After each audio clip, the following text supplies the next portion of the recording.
अब मैं चाहूंगा पैनल डिस्कशन पूरी तरीके से ओपन है, अगर कोई सवाल पूछना चाहता है तो हाथ उठा करके आप पूछ सकते हैं। सर उसके पहले एक सवाल जो मेरे चैट बॉक्स में आया हुआ है, सुरेंद्र कुमार जी पूछ रहे हैं, ये जो गोल्ड के रिजर्व पे कैपिंग कर दी इंडिविजुअल कैपेसिटी में, इसका तो गोल्ड रिजर्व फिर बढ़ेगा ही नहीं कंट्री में, ये क्वेश्चन उनका आया है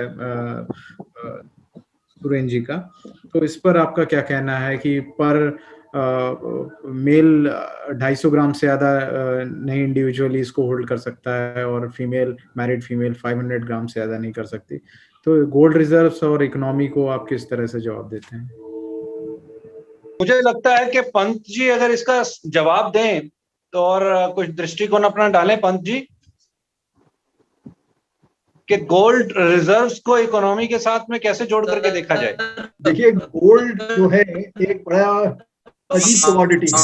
it is a reserve of the last resort in a way. तो ये एक हिस्टोरिकली एक रिजर्व इन्वेस्टमेंट की तरह से चला आ रहा है, and which is very close to monetisation. In fact बहुत आसानी से मोनेटाइज हो जाता है, इसलिए it was a preferred form of monetisation. और इसमें अगर आप देखेंगे, मैंने एक जिक्र किया था अबाउट नॉन फाइनेंशियल सेविंग्स। अगर आप गोल्ड अनसर्टेन टाइम्स में लोगों को अनलिमिटेड होल्ड करने के लिए कोई रोकने लगाते हैं या इंसेंटिव देते हैं, तो यू विल फाइंड दैट कई सारे लोग जो हैं वो अपना पैसा डाइवर्ट करके उसमें गोल्ड में ले जाएंगे। और गोल्ड का भी जो अपना वो है record in terms of movement, कोई बहुत स्टेबल नहीं है। 10 ईयर, 15 ईयर, 20 ईयर प्रोफाइल में गोल्ड हैज बीन गुड। पर अगर आप अभी के प्रोफाइल में लेके चलेंगे तो अभी आप देखिए, थोड़े दिन पहले ही गोल्ड जो था less than 1 year ago about 50-55 था। It was expected it will go to 70 and now it is down at about 48। तो इस पे फ्लक्चुएशंस भी काफी है, रिस्की भी काफी है। तो एक तो ये है कि आप इंडिविजुअल गोल्ड होल्डिंग्स का आप क्या करना चाहते हैं, और वो एक तरह से yes they become part of the national gold wealth. पर जो एक्चुअल यूजेबल गोल्ड है, जो आप उसको ड्रॉ आउट करके उसको आप इकोनॉमिक फोर्स की तरह से यूज करें, वो बहुत आसान नहीं है। हम लोगों ने एक स्कीम इंट्रोड्यूस करी थी गोल्ड बैंकिंग की, जिसमें कि हमने लोगों को इंसेंटिव दिया था कि अगर वो हमारे पास गोल्ड जमा करें तो हम उनको 3% तक उस पर इंटरेस्ट देंगे, और वो भी हम गोल्ड में देंगे।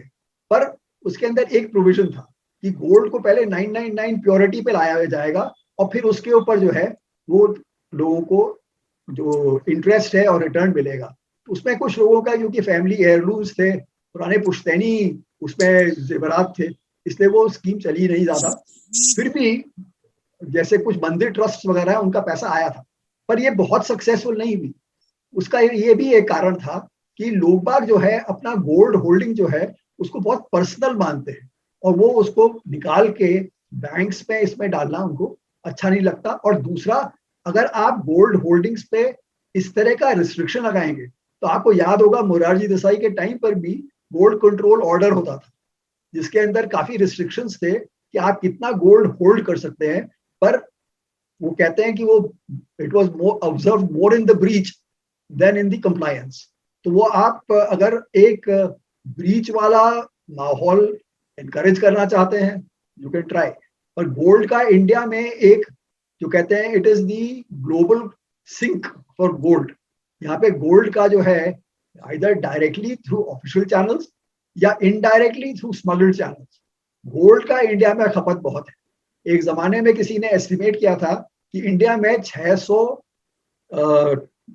मेरे ख्याल से 600 किलो गोल्ड जो है वो एनुअली गायब हो जाता है। And it was suspected part of it is also eaten. मतलब इंडिया एक ऐसा मुल्क है जहाँ गोल्ड को खाया भी जाता है, तो उसमें से 10-20 किलो जो था वो खाने में चला जाता था, जो कि पूरे विश्व में एक यूनिक फीचर था।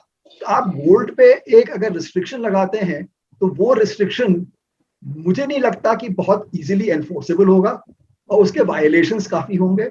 आपका जो फाइनेंशियल सेविंग्स की तरफ जो प्रेशर है, ताकि अगर लिक्विडिटी बढ़ती है बैंक्स की, एनबीएफसीज की, दूसरे फाइनेंशियल इंस्टीट्यूशंस की, जो कि डाइवर्ट होके जा सकती है for building up your economy, वो शायद नहीं हो पाएगी, और वो non financial savings in the form of gold उसमें फंसी रहेगी।